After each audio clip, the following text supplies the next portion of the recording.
Spring is in the air in the Northern Hemisphere, which means our world is about to become a whole lot greener. If you're a gardener, it's time to break out that trowel, and hundreds of millions of farmers are gearing up to cultivate this year's harvest. So we thought it was a good time to talk about the science of growing things, from the tomatoes in your garden to big scary corporate agriculture companies. We'll start small and right at home. Gardening can be a lot of work, and when you add the cost of fertilizer in, it can be downright expensive. If you're looking for ways to cut costs, you might be tempted to make your own by essentially recycling your leftovers as compost. But you might be annoyed that you can't compost everything. Meats and dairy are generally a no-go. That's not actually because you can't compost them, though. Here's Hank with the science of composting meat. If you have a composting service at your work or school, you might have noticed an odd pattern. They can take as many apple cores and paper towels as you care to give them, but they will not accept meat or dairy. And if you compost at home, you might also avoid adding those things to your pile. But the problem isn't that it's hard to break those things down. The problem is that it's easy.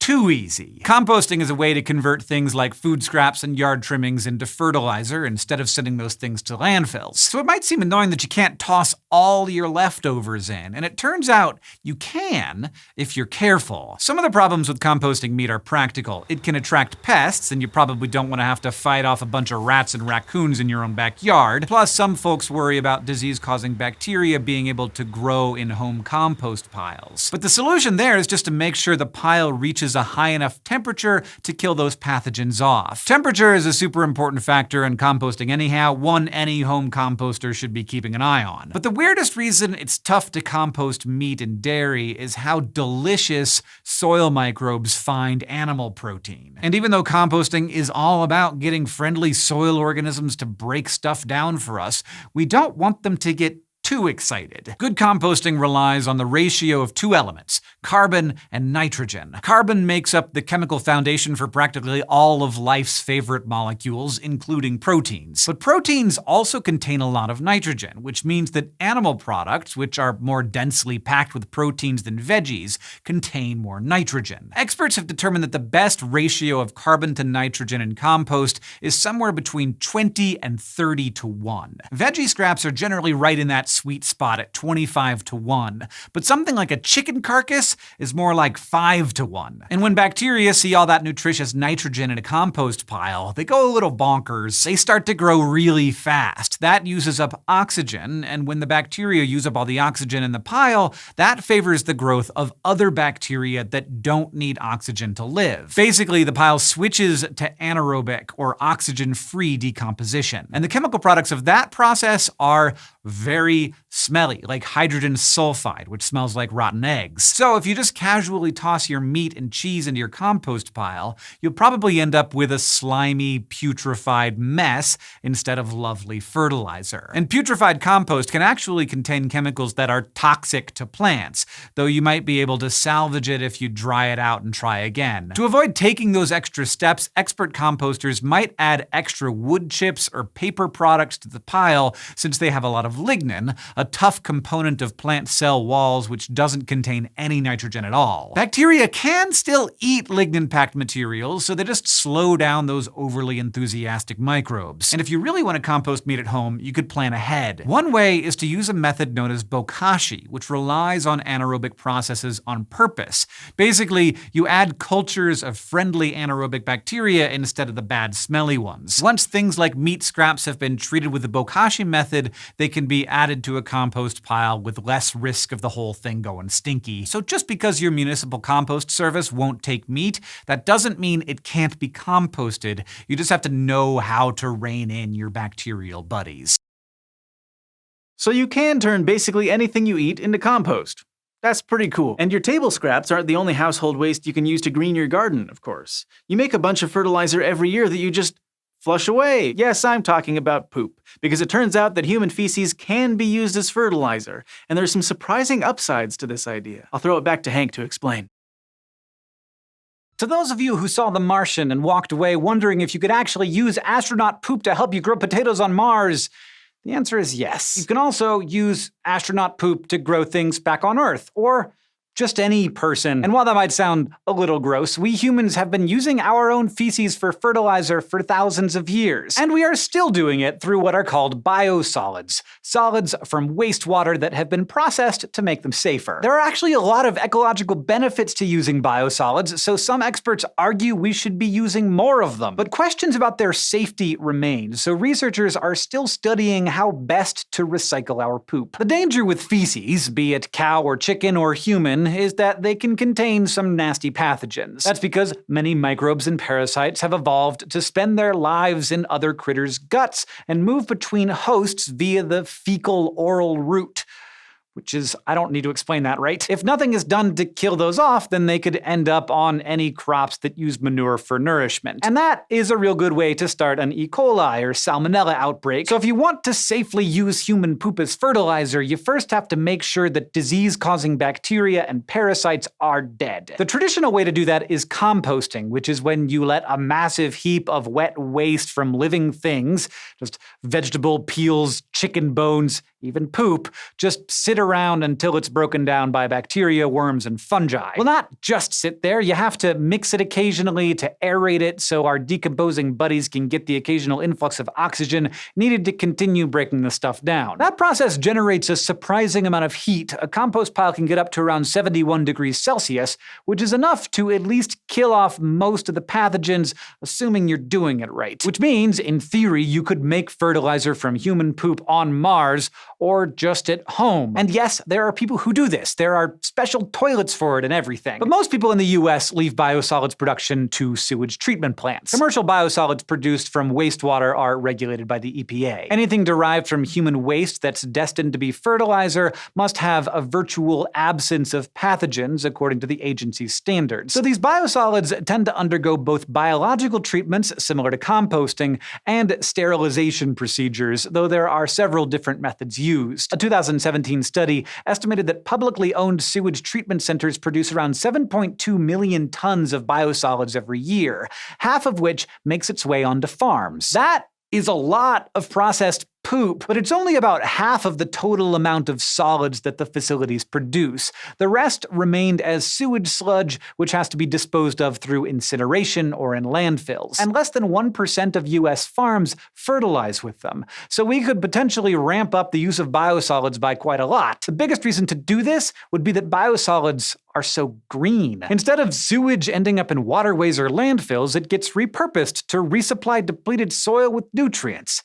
Recycling for the win! And pound for pound, biosolids are also generally cheaper to make than synthetic fertilizers. Together, that means they could make the biggest difference in countries that struggle with sanitation. By composting human waste, countries could make cheap fertilizer and improve the health of their citizens at the same time. A win-win. But they'd also be pretty great in the US or anywhere really, because their disposal is costly and harms the environment. So by recycling, sewage treatment plants save money and help Mother Nature. But while the upsides are clear, there are scientists and organizations that are wary of the idea. The issue isn't the gross factor, it's what else ends up down the drain, like pharmaceutical compounds, cleaning agents, and heavy metals. While biosolids are considered heavily regulated, those regulations don't cover absolutely everything that could potentially harm us. And studies have shown that such concerns aren't completely without merit. A 2009 EPA survey found traces of pharmaceuticals, steroids, and flame retardants in various treatment plants' biosolids samples. And a 2012 study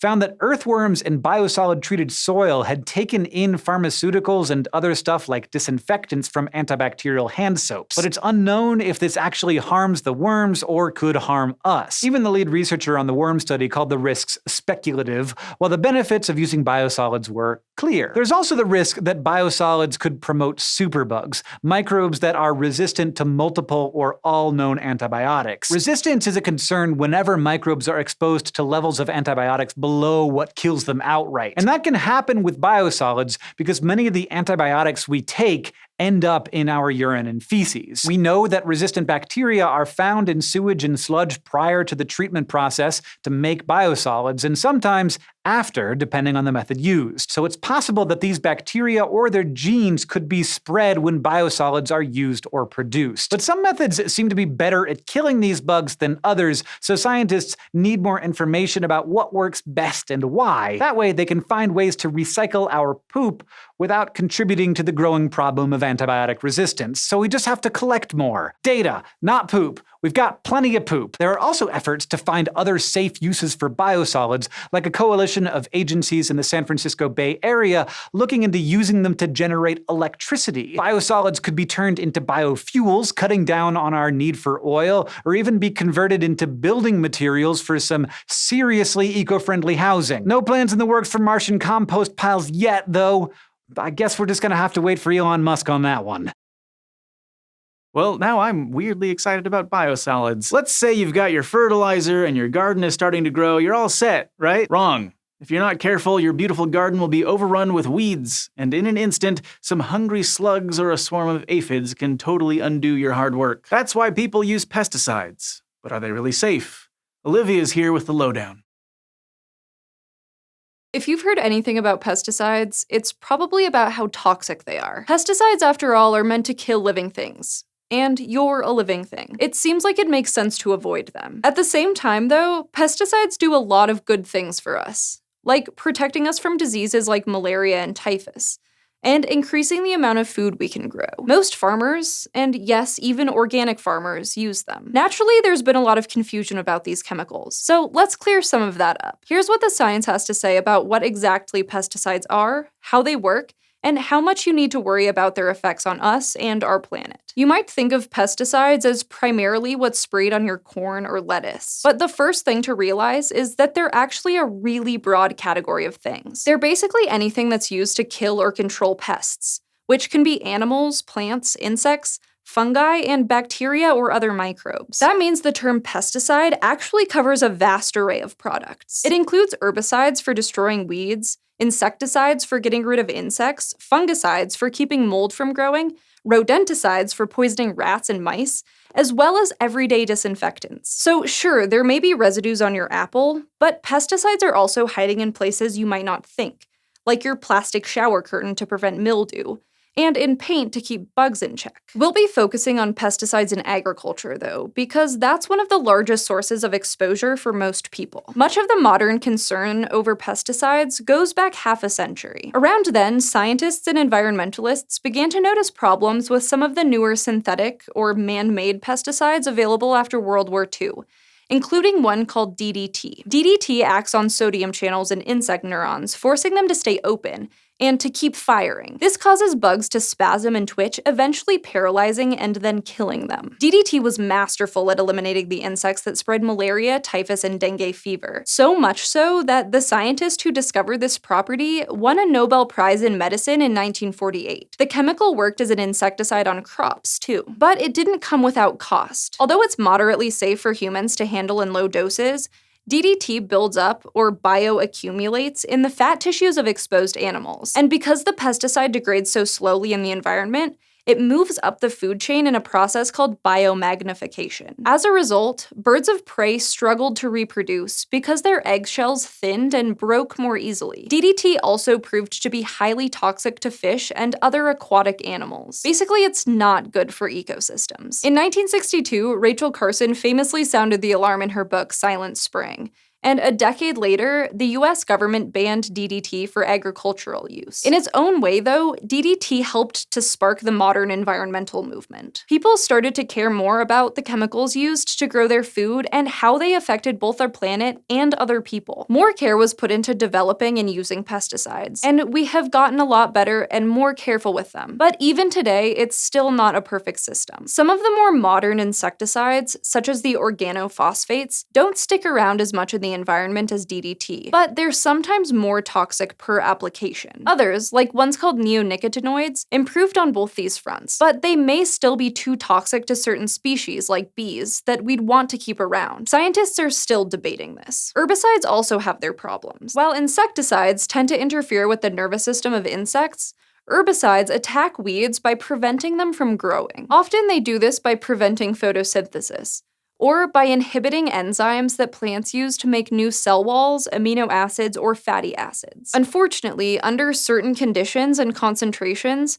some of these are so acutely toxic to humans that people have used them to commit suicide. Others are less dangerous to people and some other animals, but they can still leach into groundwater where they can harm fish. And even though we're making progress, other types of pesticides have their own struggles too. Really, none of these are ideal. It'd be great if we didn't have to use them, and there are strategies people can use to reduce use. But when you run into a big problem like a massive cockroach infestation in your kitchen, you'll be glad they exist. And let's face it, pesticides make growing food more cost-effective. Studies suggest that farmers lose at least 20 to 40% of their crops to pests. And pesticides allow growers to keep up on large-scale production. That means food is cheaper. It doesn't just apply to regular produce either. It also applies to the fancy organic stuff. Many people assume organic food, at least as it's legally defined in the US, is grown completely without pesticides.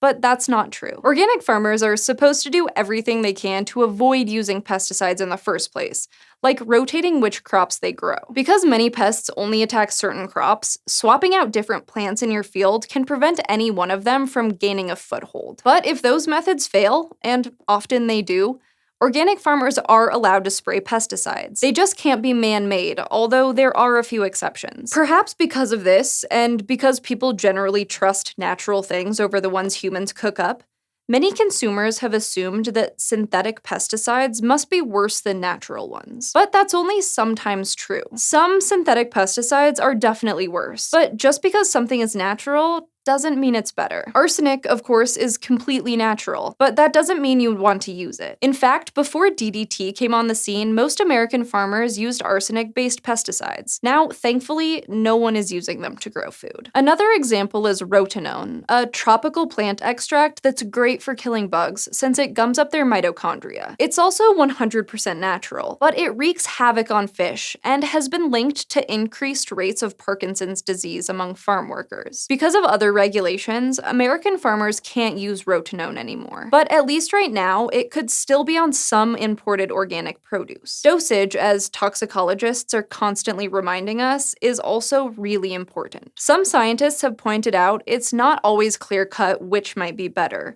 a one-time spray of a high-powered synthetic pesticide or repeated larger doses of a natural one. The research is still ongoing, but at least one study in soybeans found that because natural pesticides were less effective, using them ended up actually harming more unintended targets. So the rules then are really rather arbitrary when it comes to synthetic versus natural pesticides. Mostly, don't assume that just because something is organic and it's been grown with natural pesticides that you're better off.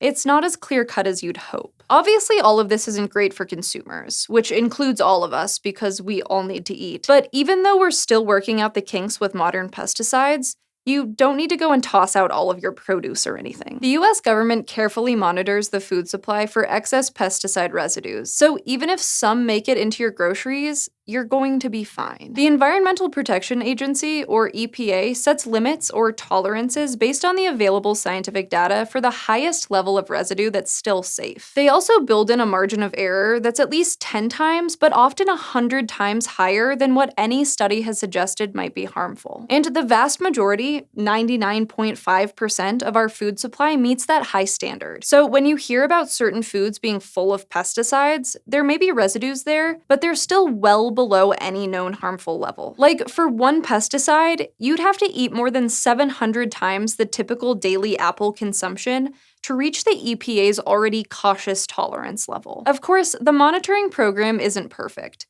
It doesn't test all food for all pesticides, and it also doesn't test for most organic ones. That means comparing an organic apple to a conventional one isn't really fair. It's kind of like comparing apples to oranges, so to speak. Ultimately, this means you don't actually know the total level of pesticides on each piece of your fruit. To avoid as many pesticides as you can, there are a few things you can do though. Like, you can scrap that outer layer of lettuce, or wash your fruits and vegetables before chowing down. Experts recommend using water, not soap, and rinsing your produce under a faucet. The stream of water removes more pesticides than simply dunking, and rubbing or scrubbing things like potatoes can get you a deeper clean. There's no evidence, though, that specialty produce washes do anything that water can't do. Washing won't remove every last molecule of pesticide, but does help for most foods. You can also feel generally better about the pesticide situation these days. Even if things aren't perfect, farmers and scientists are much more aware of the dangers of them, and they've gotten better about using them more carefully. So as much as people bemoan the good old days of agriculture,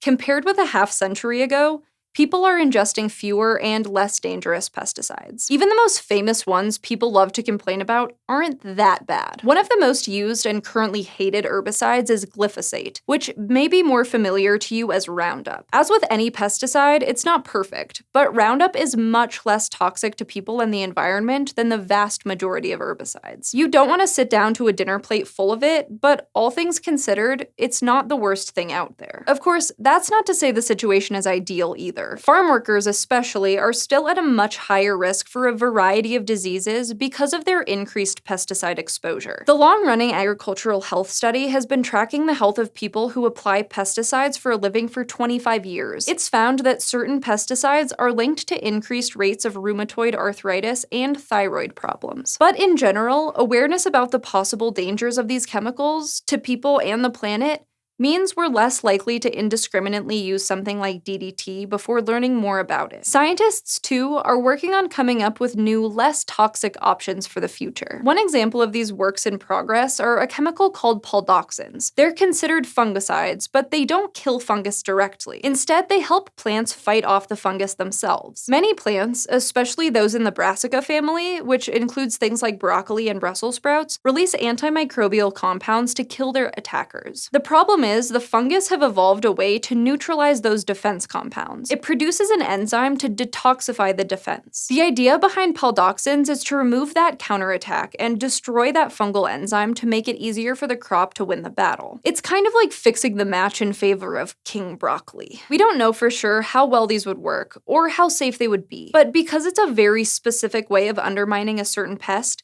biologists think the damage would be pretty much limited to the fungus they want to keep off their plants. And it's hard to imagine how this could be harmful to humans. Other scientists are working on using nanotechnology to do things like control the release of pesticides and stop them from washing off plants so quickly. That would allow farmers to use less and still get the desired results. Other teams are looking for different ways to take advantage of the biology of insects, fungi, and other pests to create more targeted treatments. So hopefully soon, thanks to science, we can use fewer chemicals on the pesky organisms out there and be even smarter about it when we do use them. And in the meantime, you probably don't need to worry about your salad.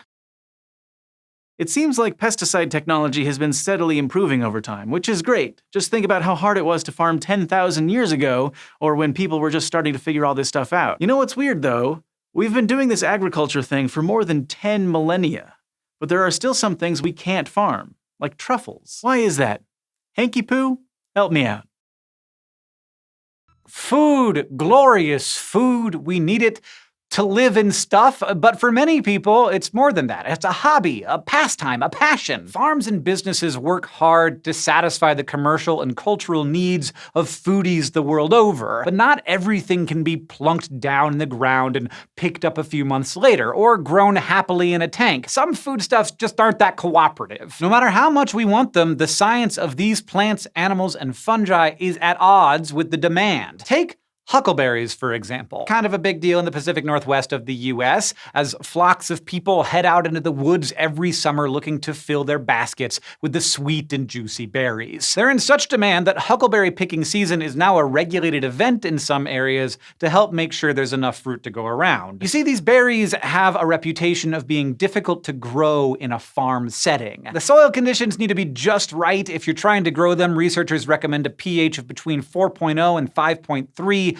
with a mixture of sand, silt, and clay to give proper drainage. Additionally, in the wild, huckleberry grows at high elevation. This environment provides an insulating cover of snow to help protect the plant during the sub-zero temperatures of winter. Without this insulation phenomenon at lower elevations, the plants simply freeze, and it's hard to replicate these conditions in other climates. Imagine, carting a bunch of fake snow and then keeping it frozen. Not to mention they just grow painfully slow. It can take up to 15 years after planting seeds or cuttings to yield harvestable fruit. But maybe we're approaching them all wrong. After all, indigenous peoples have been cultivating huckleberry crops for centuries by managing the wild plants. They were the ones who taught early European arrivals to North America how to forage for the ripe berries. And over time, this practice of foraging, cooking, and preserving evolved into the high-demand craze that we see every year, at least here in Montana. Researchers have been working on creating a domestic variant of the huckleberry by crossbreeding it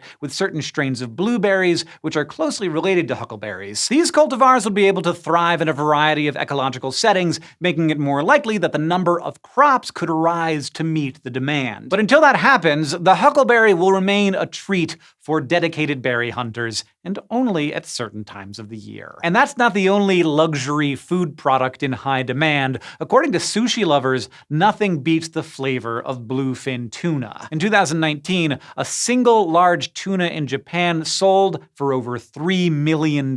Since these fish are only found in the wild, high demand has led to high prices and overfishing, landing the bluefin on the endangered species list. We can't grow these fish in hatcheries yet, because bluefin tuna have a complex life cycle, making them very difficult to farm. They are a really big fish, over 3 meters long and averaging 250 kilograms. They're fast-swimming migratory fish, meaning that their natural habitat is much, much bigger than any tank, and they need to swim to develop properly. Plus, they are predators at the top of the food chain, so it takes a lot of energy to produce the animals they like to snack on. So mature adult bluefin tuna are difficult to care for, to say the least. But even as tiny free-floating larvae, they're difficult to maintain. A study published in 1991, for example, showed that when larvae of one of the species of bluefin tuna are packed in tightly, they grow more slowly and fewer of them survive. That study actually looked at conditions in the wild, but with an eye toward what would happen in a tank,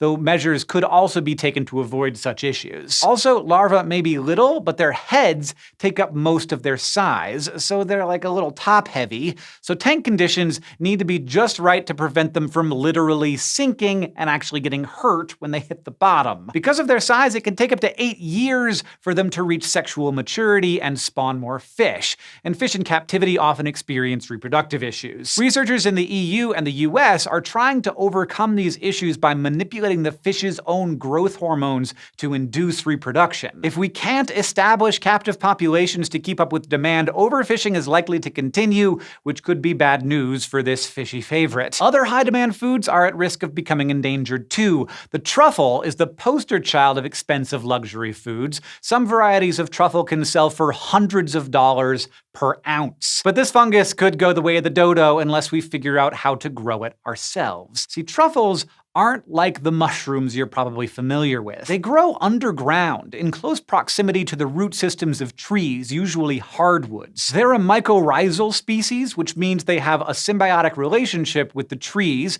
in which they exchange nutrients and aid each other's growth. But humans haven't been doing a good job of caring for this fungus, because deforestation and climate change are major threats to the forests across southern Europe that truffles call home in the wild. And they're costly and difficult to grow in a farm setting, mostly because it takes time to grow a fungus with such a complex life history. One researcher in the UK harvested his first truffle almost 10 years after planting the hollyoak tree that would develop a relationship with the fungi. However, there might be a small silver lining to the role that climate change has taken. Even though the native habitats of truffle fungi are being destroyed, areas in more northerly forests in Europe may be growing more amenable to these species. Given time, the ecosystem ecosystem changes from climate change might just provide the opportunity for truffles to move to brand new habitats. Our demand for these foodstuffs outstrips the supply, and it seems unlikely that sushi fans or huckleberry lovers will let them go anytime soon, so we may need to apply some clever science in order to cultivate them. In addition to farming, though, this may be the incentive we need to preserve native habitats for the survival of all species, including the delicious ones. Because after all, isn't biodiversity the spice of life? I don't think I've ever thought about tuna as something you could farm, but it totally makes sense. And now that I think about it, I have seen salmon and other fish labeled as farmed. I need to know more. Luckily, there's an episode for that. Here's Olivia to tell us about aquaculture. Humans have been eating seafood for thousands of years, and in many ways, it's awesome. Animals like fish don't produce as many greenhouse gases as, say, cattle do. And also, they're just plain delicious. Sorry, non-fish eaters. Unfortunately, getting this kind of high-quality protein isn't always easy. Some animals don't grow fast enough to be a sustainable food source, and others taste pretty gross for at least part of the year. So to solve these problems, scientists have turned to a maybe unexpected field: genetics. By carefully breeding or modifying aquatic animals, they've found ways to get us more efficient, responsible, and delicious meals. And if you're a seafood fan, the odds are good that you've encountered at least one of these three examples on your plate. Our first example is catfish. Every year, the world consumes hundreds of millions of kilograms of these fish, but the animals only grow so fast. So since the 1960s, the catfish industry has been collaborating with researchers to get those crispy fillets to our plates more sustainably. One way they've been doing this is by crossbreeding species of catfish, trying to find a hybrid with the most commercially desirable traits. And they found one. It's a cross between a female channel catfish and a male blue catfish, and appropriately, it's called the channel blue. This hybrid is bigger and is better at converting food to body weight than either of its parent species. It also has a higher survival rate and improved disease resistance. The verdict is still out on how and why this happens, but the hypothesis is that the channel blue just ended up with a really useful combination of genes. Unfortunately, though, you can't just throw channel and blue catfish in a pool and wait for them to produce tasty offspring. These species rarely mate with each other in the wild. To get a channel blue, you have to do things like treat female channel catfish with hormones to induce ovulation, then mix in sperm from male blue catfish. Don't get me wrong, this method is effective. In 2011, about 20% of the catfish harvested were channel blues, but it's not always successful. So the next step for researchers is to find a way to breed these species more efficiently. Among other things, some scientists are trying to do this by mapping the genes of both parent species. They're hoping to find genetic markers that could someday help channel and blue catfish mate more readily. So maybe we'll be seeing more of these hybrids soon. Catfish isn't the only seafood we're interested in improving, though. Another example is oysters. Oysters aren't as widely consumed as catfish, but people do love slurping them down, and the demand for them is growing. The problem is, wild oysters don't always contain a lot of good meat. During spawning season, they're smaller with mushy, runny flesh, and their gonads take up around 40% of their body mass. For real. Some could call them the ballsiest creatures on Earth. That just doesn't sound appetizing. So scientists found a workaround. They made commercial oysters sterile. They did it by engineering triploid oysters. These are oysters with 3 sets of chromosomes, one more than normal. This odd number messes with their ability to produce sperm and egg cells, which means the animals have more energy to devote to growing fatter and tastier. Scientists started experimenting with triploid oysters in the 1970s and 80s, but while they did achieve some victories, their methods weren't good enough to go widely commercial. They were creating triploids by applying chemicals to recently fertilized eggs, and that wasn't always successful and didn't go over well with the public. So in 1993, scientists tried a modified approach. First, they combed through the triploid oysters from previous experiments and found the rare exceptions that were somehow still fertile. Then they took the oyster's eggs and injected them with sperm cells containing one more set of chromosomes. Ultimately, this led to the creation of a tetraploid oyster, one that had 4 sets of chromosomes. And when that animal mated with a normal oyster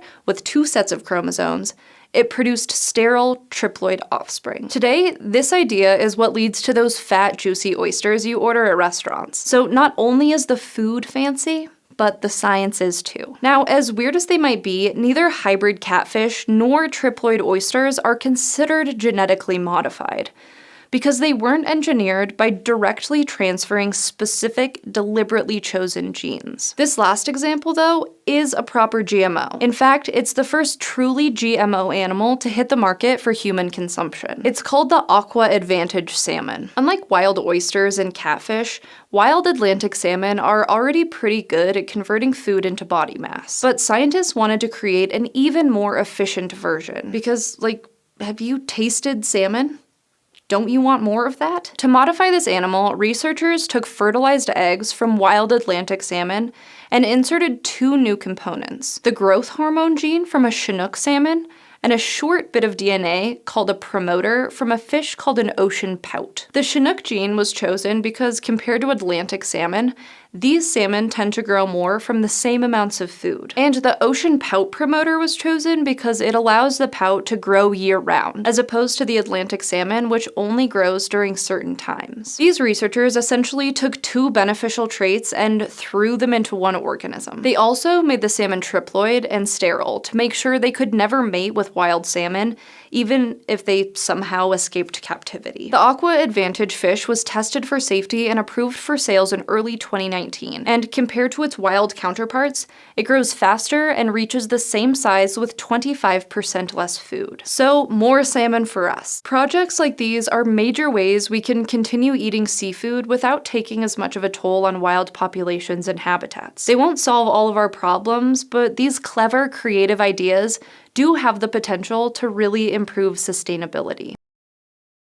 Scientists sure are working on some cool stuff with farmed seafood, and that's just a drop in the bucket when it comes to agriculture tech. It's funny, because while we have made some pretty impressive innovations over the past 12,000 years, our farms don't look that different from the farms of our ancestors. But agricultural technology is advancing rapidly, and in the near future, food production could look very different. Here's Stefan and Olivia to give us a glimpse of what's on the horizon.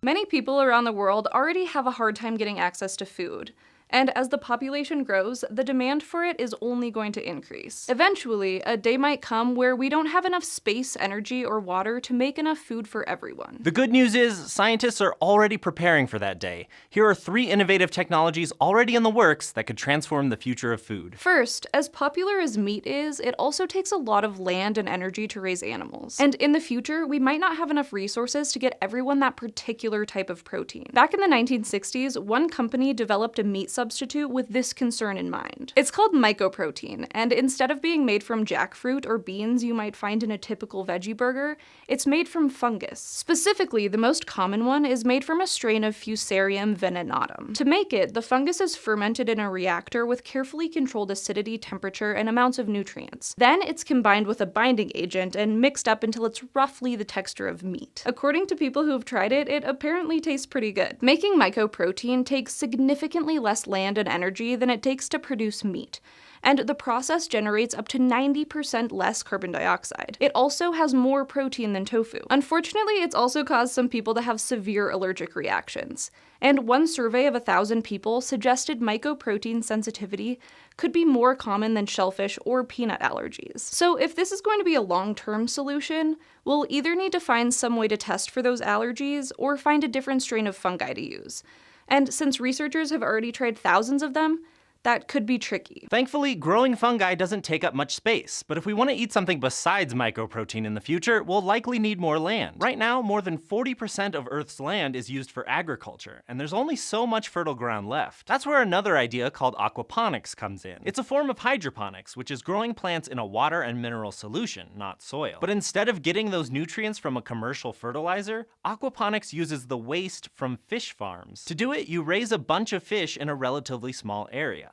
but keep filtering the water to remove any toxins. As the fish go about their lives breathing and pooping, the water becomes full of helpful minerals and nutrients like nitrogen. Then those pass into a separate chamber and are filtered out by plants. In some models, the plants are just sort of held over the water so that their roots dangle into it. At the end of the process, you have a bunch of happily fed crops and clean water that can go back into the fish tank. The main benefit here is that you can set up an aquaponics farm anywhere since they work indoors. But there are some kinks we'll need to work out first. For example, fish can provide almost all of the nutrients a plant needs, but getting the right balance of them can be difficult. Pest control is also much harder since adding pesticides to the water could kill the fish. You also need a bunch of fish, which could get kind of pricey, especially if you're trying to do this in a desert. Still, some farmers have already had success with this method on a small scale. So if we keep working on it, maybe we'll all be eating fish-fed plants someday. Besides aquaponics, there's another way we could get around a future farmland shortage. We could build up instead of out. This idea is called vertical farming, and it involves growing plants in stacked containers, like on shelves or different floors. So you could basically turn a skyscraper into a farm. This concept was first proposed around 2009, and it's already been successful in tests. Plus, it can also be combined with other technologies like hydroponics. The biggest benefit to this method is that it uses way less land. If you build a 30-story farm on one city block, you could grow almost 100 times as much food as on a traditional farm of the same size. Since these farms are indoors, you also wouldn't have to worry about the weather or most pests. And if you used filtered wastewater to irrigate your crops, you'd basically have the perfect city farm. Then again, you would also need to construct a giant custom-made building to make this work, and that wouldn't be cheap. And you would need a way to get your plants enough sunlight too. One option would be to use artificial lighting, which has worked relatively well on current hydroponic farms. You could also rotate plants throughout the day to get them equal time near windows or skylights. Possibly the biggest challenge, though, is that vertical farming isn't very eco-friendly.